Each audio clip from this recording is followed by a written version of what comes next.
Asia's monarchies defy history. In a modern era of democracy, worlds of tradition, mystery, and ritual command fascination and respect like never before. Asian monarchs are symbols of continuity, living connections to the past that are often loved and loathed in equal measure.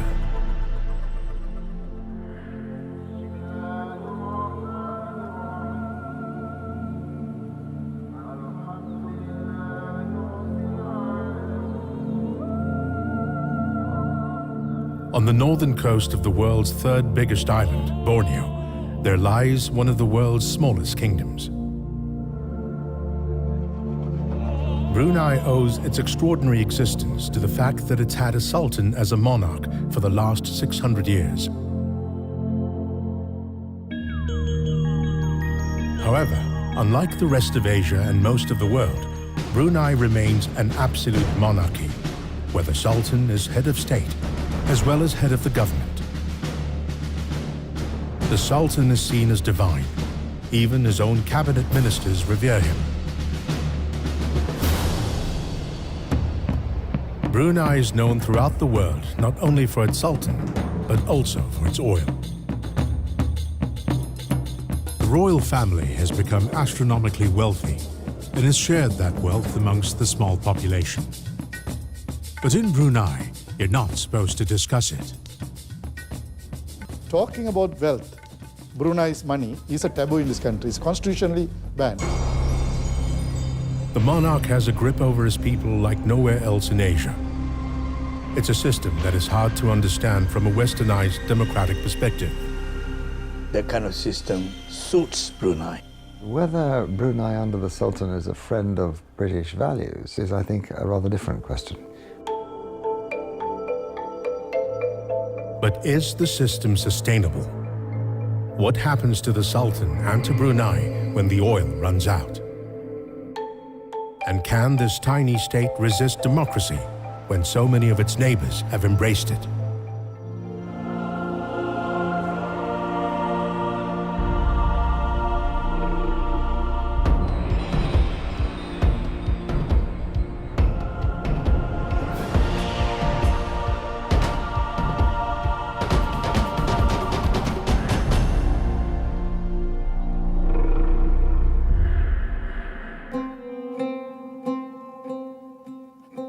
Brunei is one of only 6 countries left in the world that have retained systems of absolute monarchy.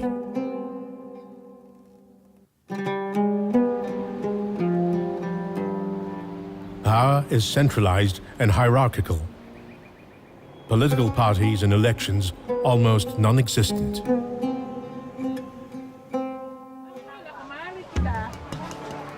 Brunei has been a sultanate ever since Muslim traders established themselves here in the 14th century.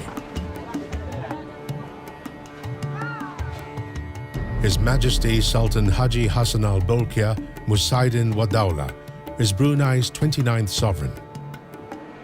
As a country, Brunei would have disappeared entirely in the 19th and 20th centuries if it hadn't been protected by Britain. They set up a residency system that ensured the country wasn't taken over by Malaysia. The sultans those days was really hard up. There was not much money. Even the sultans wanted to go to Singapore, for example. They had to borrow money from the British. At the beginning of the 20th century, the sultans of Brunei were said to be so poor, their clothes were threadbare and their palaces meager. The Brunei economy changed forever in 1929, after the discovery of oil by Shell Petroleum. However, the sultans weren't allowed to share the wealth that was being created at an astonishing rate. Nothing went to the Sultan at the time because according to the residency agreement, he was entitled for a monthly stipend. Say, for example, 6,000 States dollars. They were not given direct money. The current sultan's father, Omar Ali Saifuddin III, subtly changed the relationship with the British over the course of his reign, so that Bruneians were able to share the extraordinary wealth that was being created. By the 1980s, the Sultan of Brunei had earned enough money from oil exports to be dubbed the richest man in the world, largely because the line between his personal assets and the country's had become so blurred. With unimaginable, not to say unmentionable wealth, the Sultan's position seemed secure. But if 95% of Brunei's income comes from oil and gas, what happens when these resources eventually run out? From 1935, when the oil was discovered, this British threw out the theory that within 25 years, Brunei oil will be dried up. I hear the story when I came 21 years ago. By God's will, I hope oil wealth will go on forever unless someone else discover another source of energy. Oil and gas won't last forever, so it's very important that the country's investments are developed. It benefits because it is a small country, small population. So if the investments are made properly, it should be able to live off its investments into the foreseeable future. Human ingenuity is limitless. You know, we always worry about something which did not happen. We'll find something. Brunei's development is at the moment unsustainable. It needs to invest in other areas and quickly. Since the 1990s, alcohol, bars and nightclubs have been banned, so it's unlikely tourism can ever gain a foothold. Because of its incredible wealth and tiny population, Bruneians have a very good standard of living, enjoy free education and healthcare, and pay no personal income tax.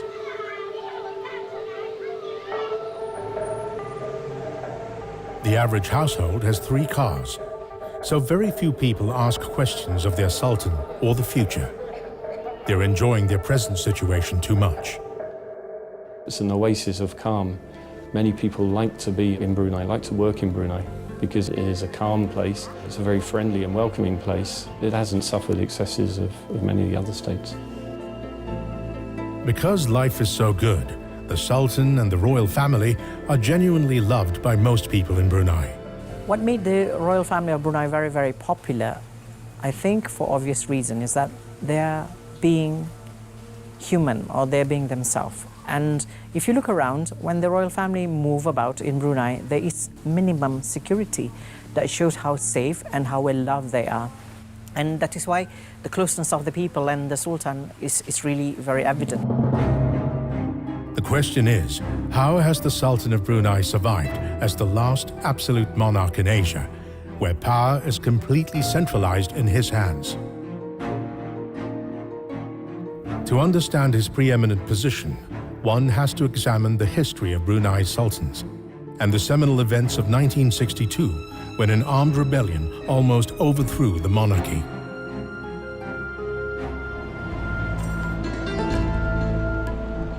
Brunei Bay was an important port from the 9th century, as traders from China and the Middle East used it as a landing point and a place to buy important jungle goods.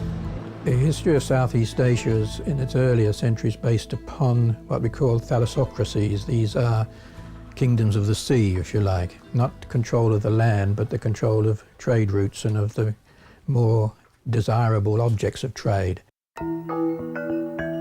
The first sultan was said to be Alak Batata, who reigned from 1363 and took the name Sultan Muhammad.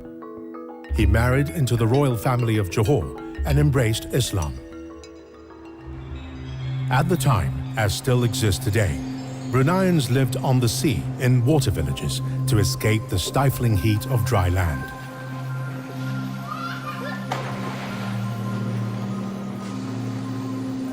Subsequent sultans built Brunei's first mosques and preached strict adherence to Islam.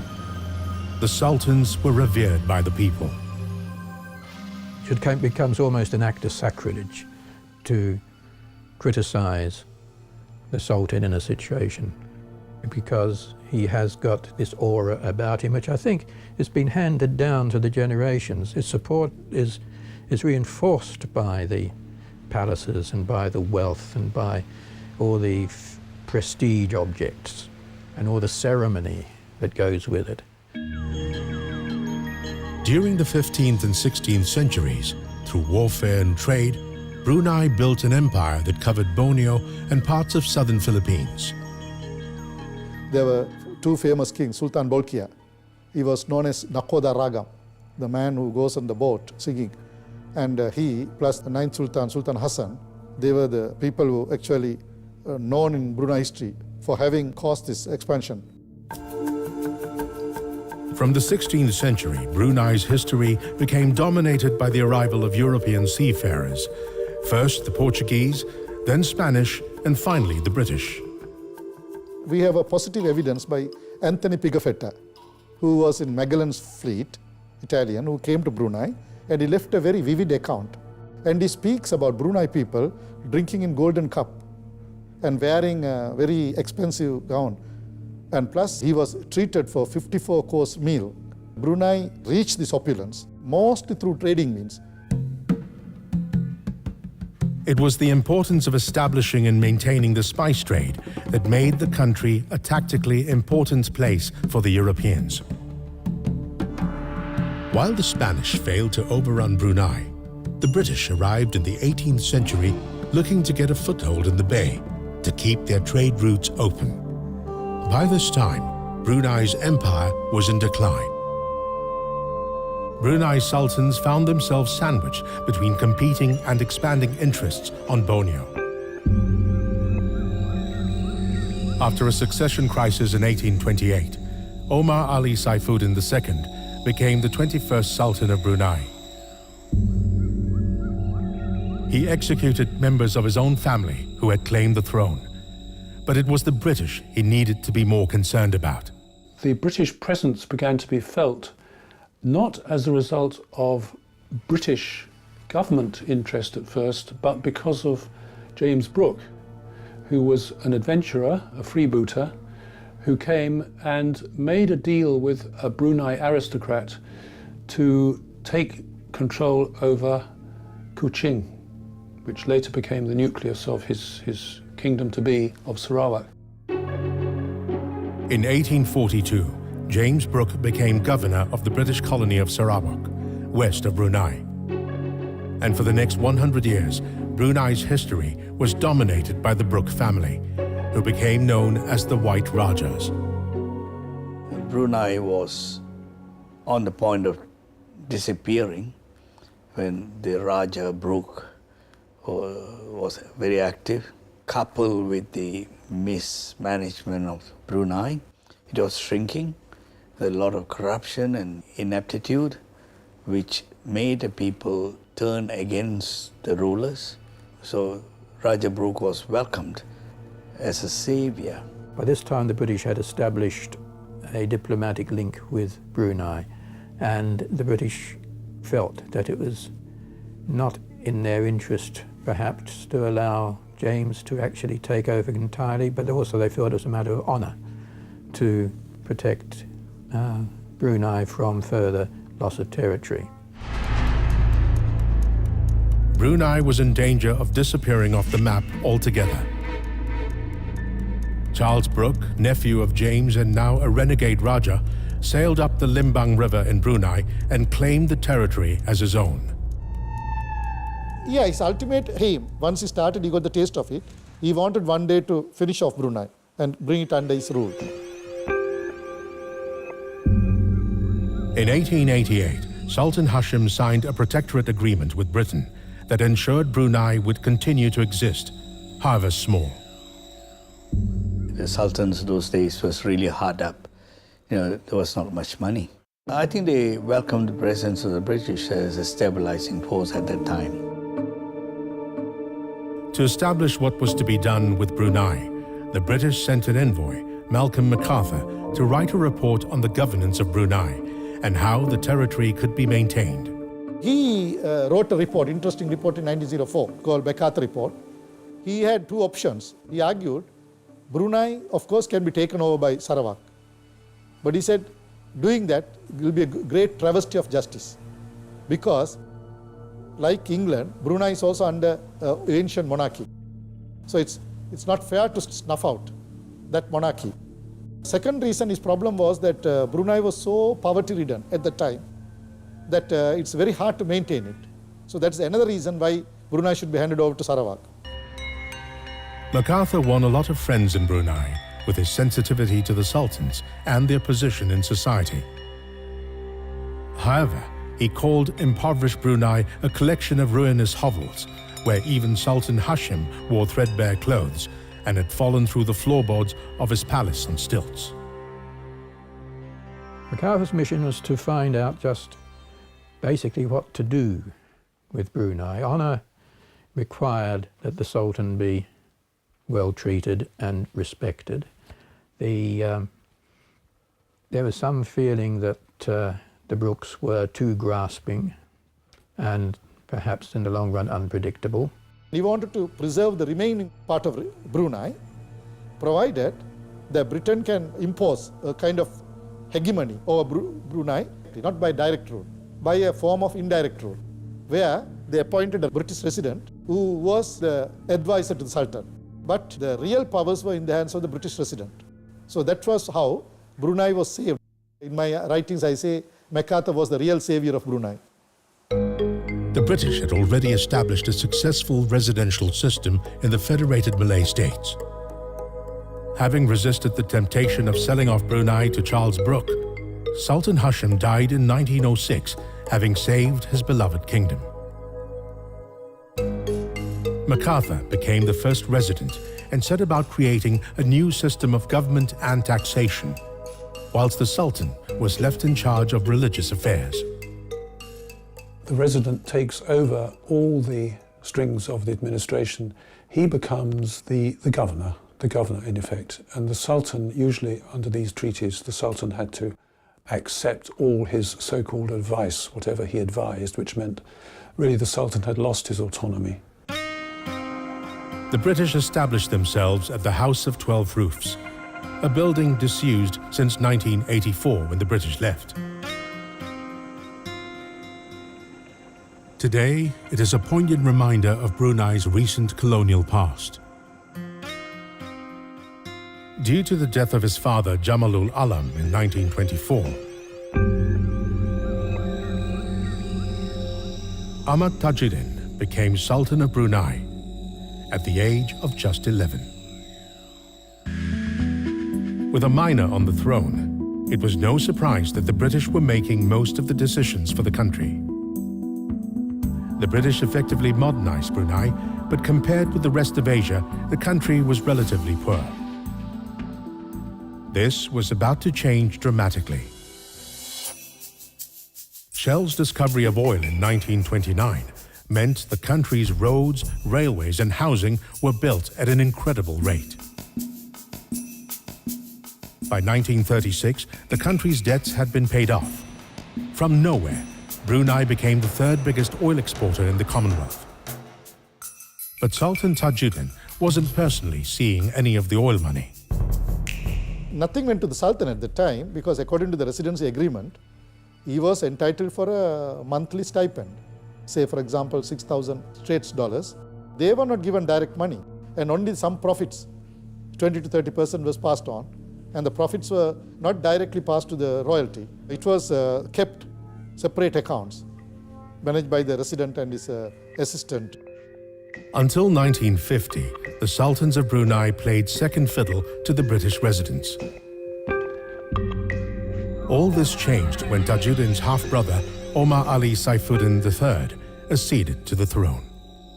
From the very first day of his accession, Omar Ali Saifuddin was keen to take control and reverse the historical process since 1905, which had seen power concentrated in the hands of the resident. He started slowly taking away the powers and authority from the hands of the residents.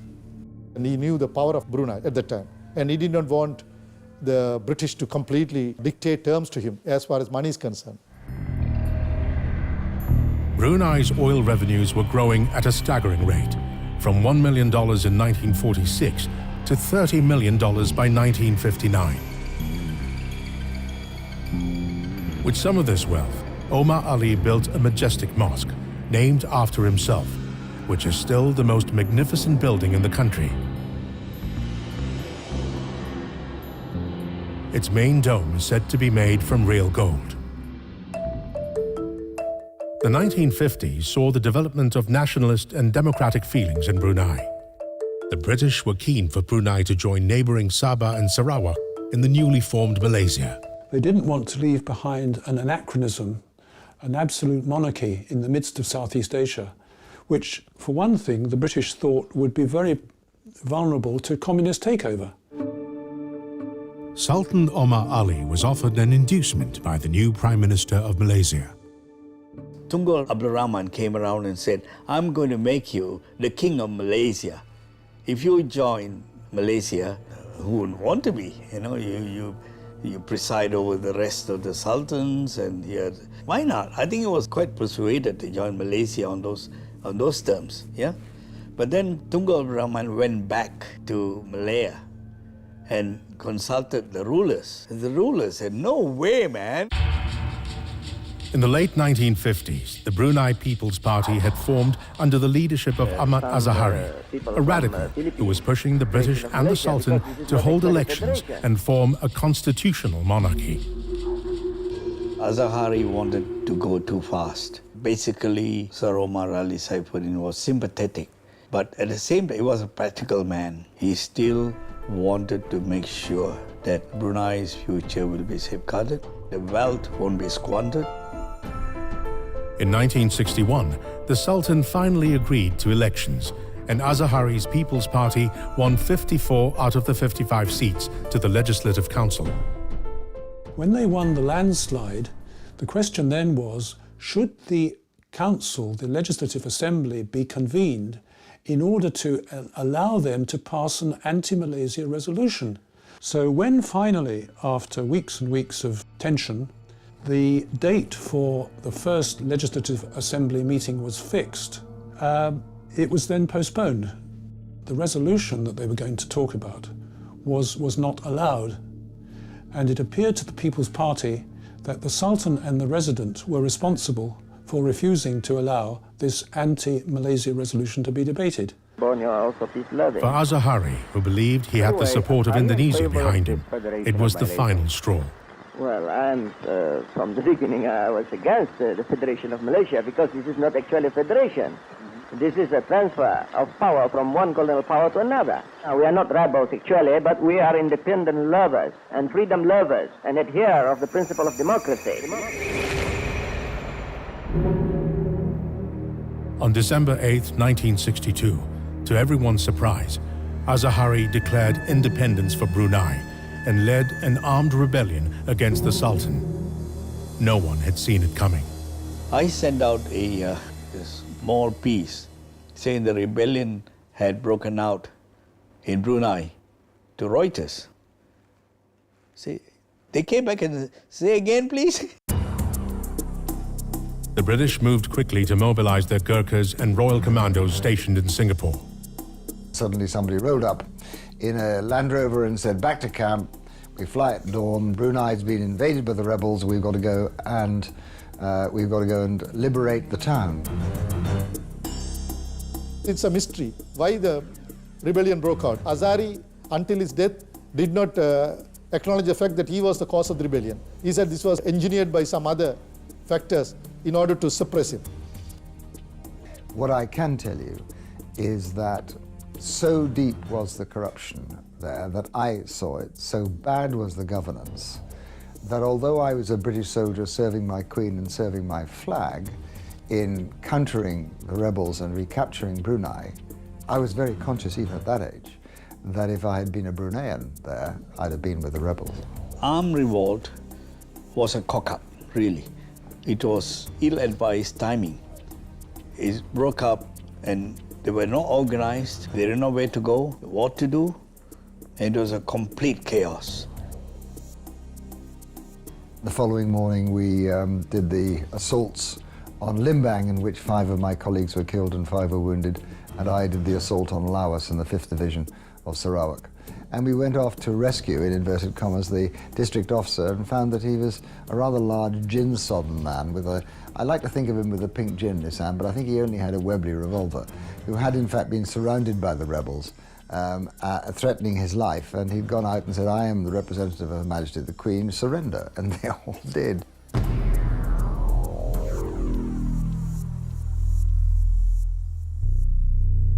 By the 20th of December, the rebellion was over.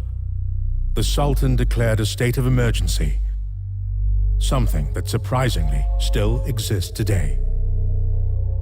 A paranoia set in that has lasted for almost 60 years. Sultan Omar Ali was a unique gentleman, and he believed in the people quite a bit until the rebellion. That sort of changed his whole outlook. Yeah, he became sort of paranoid because he trusted his people so much, and he felt that they turned around him and let him down quite badly. Only 40 rebels had been killed in the uprising and 2,000 captured. They would have been pardoned if they swore allegiance to the Sultan. Some refused. They would spend the next 20 years in jail. In 1962, a democratic experiment by Sultan Omar Ali Saifuddin III went horribly wrong. When elections didn't go his way, he disbanded the legislature and sparked a rebellion that came without warning.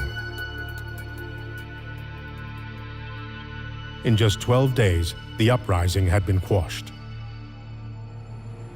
Many believe it was Brunei's incredible reserves from the export of oil that were at the heart of the rebellion, and the reason Brunei has not had meaningful elections since.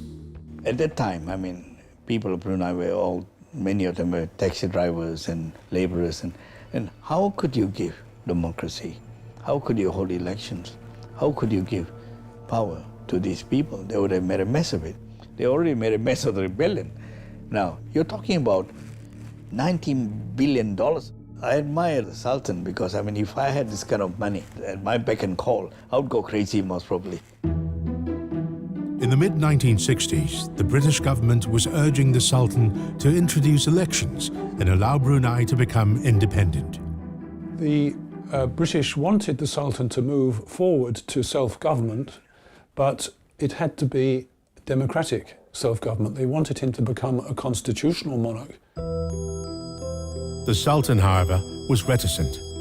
He feared without a British presence in Brunei, the country was susceptible to attack from hostile neighbors. But at the same time, Omar Ali wanted the British to grant him full control of the country's finances. Eventually, British fenced him in, you know, have nowhere to go, yeah? So he said, look, he said, if you don't do that, I'm going to go, you know, I'm going to abdicate. That did not move Whitehall at all. So you want to go, you go. You know? The Sultan surprised everyone by suddenly announcing his abdication in 1967 in favor of his firstborn son, Hassanal Bolkiah. One theory was that his son was set to fail his military education in Britain, and it was a way of avoiding the embarrassment. I can tell you the official reason. Sultan Omar believed that his young son should be given a proper training in statecraft. And he had enough because he founded the kingdom, he spent money, and he promulgated the constitution. And with the British, he defeated the rebellion. And he has a very good son who could really take over him. He will have been told, no doubt, that he was going to take over the reins of government and at least going to learn how to be a sultan. But although that was what his father was saying, the history of the next few years, up until 1984, or even later, shows that the old man, the abdicated sultan, had no intention whatsoever of handing over. At just 22, Hassanal became the Sultan in an elaborate coronation ceremony in 1968. Symbolically, it was his father, Sultan Omar Ali, who placed the solid gold crown on his son's head. His father was to remain the power behind the throne. In his early years, the current Sultan earned a reputation as being bored by his position of power. Before long, he found that it was a very easy life with no responsibilities except to appear at ceremonial occasions. Whenever the Sultan appeared with these dark glasses and with the peaked cap pulled down over his eyes, it may well be that he just arrived back from Manila or Bangkok and had a hangover. The 1970s saw the remarkable rise in the price of oil, from $1 a barrel in 1970 to $11 a barrel by 1974. Brunei's wealth went through the roof. With the discovery of gas as well as oil, the country soon had the highest per capita income in all of Asia. During this period, quite a lot of welfare activities are going on, and quite a lot of money has been spent. Housing sector. All the Bruneians are entitled to free education. And you can see the development generally in the country, infrastructure like road system, electrical system. It has taken over by leaps and bounds. However, the state of emergency imposed after the 1962 rebellion remained in place, and the constitution suspended. In 1975, the United Nations called on Brunei to embrace elections and become independent from the British. But the Sultan's father was still resolutely against both ideas. Brunei was seen as an anachronism, the last absolute monarchy in Asia. When Hassanal Bolkiah came to power, everybody looked at him, oh my God, I mean, Sir Omar is gone. What shall we do? I mean, can this guy do it? And it took a little bit of time for the present Sultan to stand up on his own legs and imprint his image on the political situation, on the power. In 1981, Hassanal enraged his father by marrying a commoner as his second wife. He became more conservative as he had fallen in love for the first time. Sultan Hassanal began taking his religion more seriously, and Brunei took on an increasingly Islamic atmosphere. The country becoming proud of its history, but also its faith. In 1984, Brunei finally agreed to become fully independent from Britain. Membership to ASEAN, the Commonwealth, and the United Nations followed soon after. By January 1984, the British residency system, in operation since 1906, formally came to an end. The country became known as Brunei Negara Darussalam, an abode of peace, and the Sultan became Prime Minister and Defense Minister.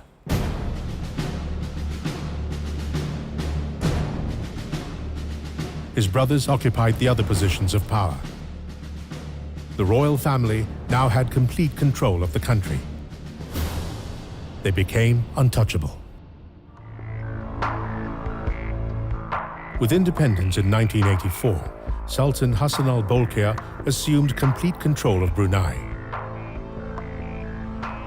The enormous state reserves that had been controlled by the British were suddenly at his mercy.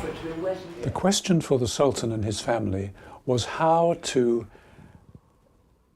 get real control, not mediated by a finance officer. They wanted to exercise direct control themselves. Sir Omar Ali Saifuddin, so at that time, before the independence, he had accounted for every cent Brunei had. They were all invested with the Crown agent. Every year, the Legislative Council would meet and Brunei's account was read out. So there was no hanky-panky going on there. But the whole thing happened after the independence. There was a change. The Sultan took full control, forming the Brunei Investment Agency and putting his brother Prince Jefri in charge. The country's finances became a state secret. It was necessary to find some legitimate procedure whereby money could be allocated to the royal family without going through any kind of legislative process. And the mechanism that was found was charged expenditure. With an expenditure account outside of the national budget, it was harder to know how much of the oil revenue actually went to the royal family. The Brunei auditor, an Englishman, tried at one point to carry out an audit. He wasn't let in through the grill. They wouldn't let him into the offices of the investment agency. The distinction between his own wealth and the state became so blurred, he was listed as the richest man in the world. The state's assets, all their reserves, were effectively his own. The Sultan's spending became the stuff of legend. His car collection alone was said to include 500 Rolls-Royces and hundreds of other classic cars. For his own personal use, he had a jumbo jet customized with gold fittings, believed to be worth $233 million. To the outside world, he was the king of bling. He built the biggest palace in the world, the Istana Nurul Iman, its gold dome towering above the Brunei River and the water villages below. Every year for the Muslim festival of Hari Raya, the Sultan opens the doors of the palace to his subjects, and over 100,000 people receive food and gifts from the sovereign. Because of his incredible spending, the Sultan gained a reputation that put Brunei on the map. Only Hassanal and his brother Prince Jefri knew the state of Brunei's finances. The lack of transparency as to where the money is going and where it's coming from, I think, is a major problem for the period. The great expenditure, the lavish expenditure, has fallen into some sort of disrepute, if you like.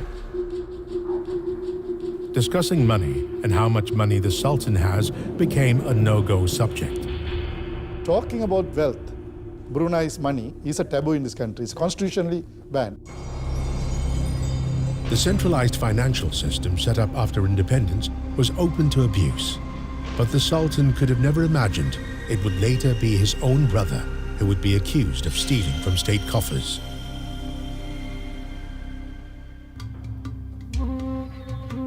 In 1984, the Brunei government decided to introduce a philosophy known as MIB in Malay, which encouraged people to believe in the three pillars of Brunei's system: Malay, Muslim, and monarchy. MIB is a yardstick, behavioral parameter for people to observe certain rules, that's all. They think if you are a true Malay, if you are a true Muslim, and if you believe in monarch, you will behave well. Because government is involved, it sounds like propaganda. People are indoctrinated in the benefits and the virtues of MIB. It's now taught through schools, it's taught in the university, and people are constantly reminded that that is the blueprint to which they should try to conform. Brunei isn't 100% Malay, nor 100% Muslim. Chinese workers make up a sizable proportion of the population. So this ideology precludes them, although the government claim it is inclusive. MIB as a philosophy is largely symbolic. This symbolism has been important for projecting the image of the Sultan as a man of God, even though in his private life, when he goes abroad, he may not be behaving quite up to the level of the Islamic ruler. To reinforce the increasingly Islamic atmosphere in Brunei, in 1991, the country went officially dry. Bars and nightclubs were closed down, and alcohol was banned. Sultan Hassanal was establishing the cult of personality, so beloved of totalitarian regimes. Brunei is similar to a totalitarian regime. It's similar to what one has read about Germany, Nazi Germany, and the communist Soviet Union. It feels like what you imagine those countries would have been like If you are part of it, and I have been employed there, it is totalitarian, and the way that they manipulate and control. One also noticed how there was a constant stream of propaganda on the television, supporting the monarchy, supporting the Islamic religion and so on. But there was this pervasive sense of fear. In such a climate, there is no opposition to the regime. In fact, to even talk ill of the Sultan was deemed an offense, even if you're related to him. There are some taboo subjects we're not supposed to write about, which is religion, sex, the government, and the Sultan as well, and members of the royal family. I think this is for security reasons as well, and for the harmony of the country. You don't touch the royal family or the Sultan. You don't abuse them. As a newsman, I can say that. We have more freedom of the press in Brunei, I can tell you this much, than in Malaysia or Singapore. I did cover a royal wedding before, and I got a call from the Prime Minister's office, and they told me that, yes, you can talk about this and that. Don't try to talk about the wife, which is the Sultan's daughter. That kind of thing, like, maybe the food that she eats or something. That still bemused me in a bit, especially when I was interviewing, it was the son-in-law of His Majesty. In the 1990s, political activity became non-existent, and what parties were allowed to continue had almost no membership and couldn't say anything about the Sultan's power. In 1997, the scandal of Prince Jefri's spectacular spending hit the headlines. He was Minister of Finance and had a reputation as a playboy, blowing millions through his own company on projects that he's alleged to have put in his personal name and not that of the country. The Sultan filed legal proceedings against his brother, then dropped them when he realized just how embarrassing the scandal would be. Jefri's extravagant purchases were put up for auction.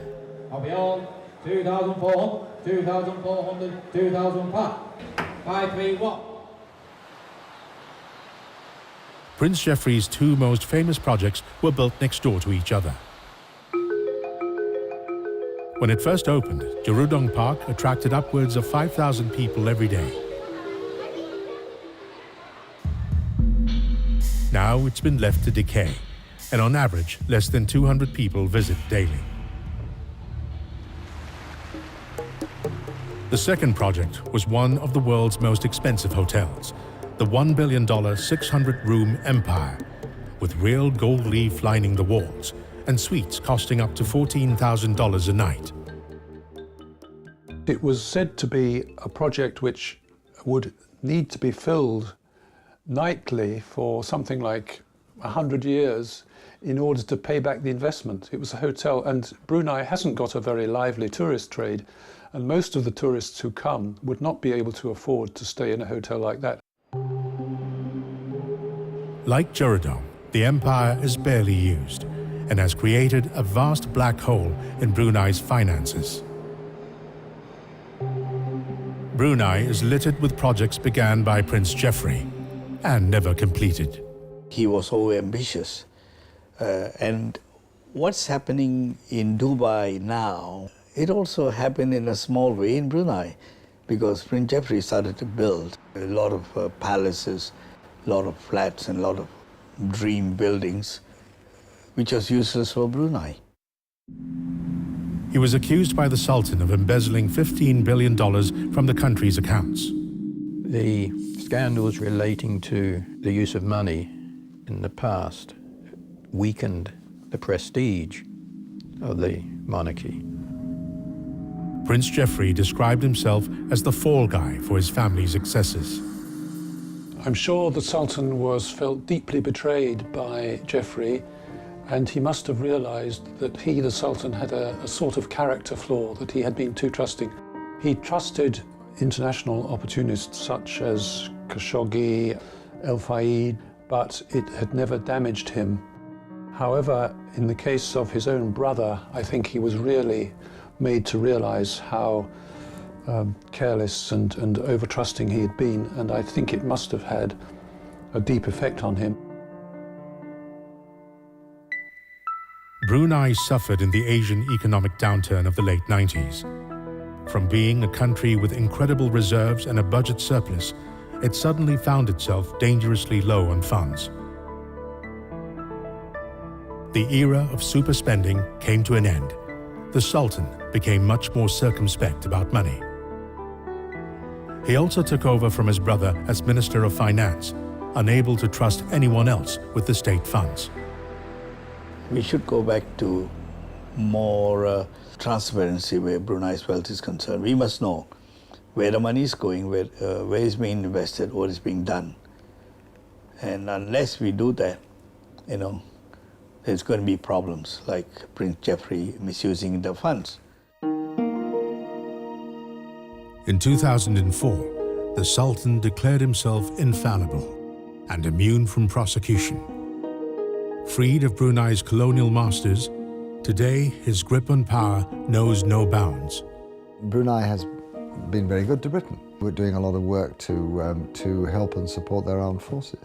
So Brunei is regarded as being a friend of Britain, but whether Brunei under the Sultan is a friend of British values, of democracy, freedom, and the ability to express your views is, I think, a rather different question. The Sultan has survived for over 4 decades on the throne.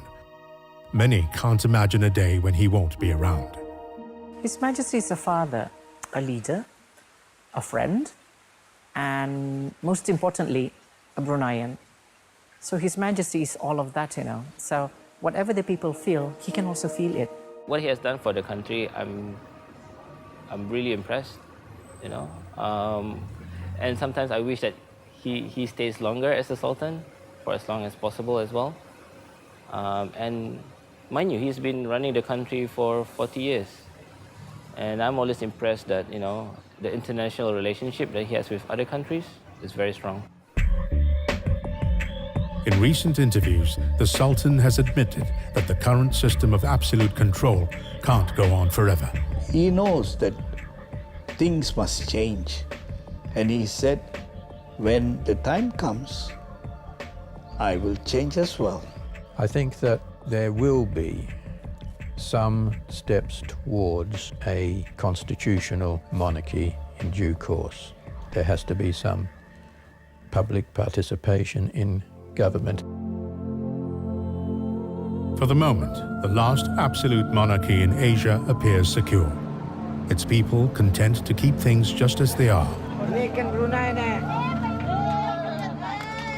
We're all accustomed to the political system right now. If it was to change, you'll really shake up Brunei a bit. For the foreseeable future, I think that Bruneians would say, yeah, we've got a good lifestyle. It's a nice place to live. If it ain't broke, don't fix it. Yeah. Brunei monarchy has been a good influence. With the present Sultan, the past Sultan, it's the best thing which have happened to Brunei. The man Bruneians simply call HM is a benevolent ruler who genuinely wants the best for his people, a population entirely beholden to him, and his iron grip on power. Can his dynasty survive when oil is finite and a new, more vocal generation move into positions of power? How long can politics be put on hold? These are questions that only the Sultan can answer. For the moment, he and his people, it seems, are content with the status quo.